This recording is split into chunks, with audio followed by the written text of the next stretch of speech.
Bonjour Timothée, Bonjour. est-ce que tu peux nous raconter, est-ce que tu peux nous expliquer un peu cette histoire?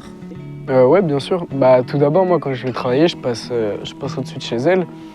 Donc, un jour, elle était à son balcon, elle m'a interpellé. Donc, très gentiment, on a commencé à parler. Au fur et à mesure de la discussion, j'ai découvert que elle avait des problèmes physiques et qu'elle ne pouvait pas s'occuper d'un aussi grand terrain. Par la suite, j'en ai parlé avec mes parents et j'ai décidé de passer plus régulièrement chez elle pour pouvoir l'aider et pouvoir m'occuper de son très beau jardin. Et ce jardin, qu'est-ce qui fait que tu aimes tant t'en occuper? Moi, j'ai toujours rêvé d'avoir un grand jardin. Donc, quand j'étais petit, j'habitais en appartement. Déjà, à cet âge-là, je commençais le jardinage. Donc, je plantais des arbres ou des fleurs en pot, même des tomates cerises. Et du coup, par la suite, j'ai décidé d'en faire un métier. Aujourd'hui, je suis maraîcher.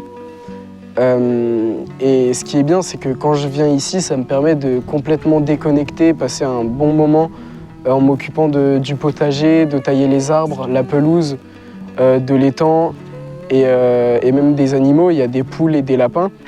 Et après par la suite, je monte.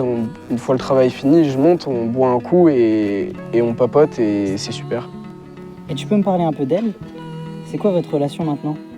Moi, j'ai eu une enfance assez solitaire. Mes parents, ils n'étaient pas souvent à la maison. Donc c'est une rencontre que je pense j'ai fait un peu tard dans ma vie, mais je la considère maintenant comme ma grand-mère de cœur parce que elle arrive à toujours être là pour moi, avoir les bons mots et franchement j'en suis très reconnaissant. Comment elle s'appelle en fait? Marguerite, bienvenue chez Marguerite.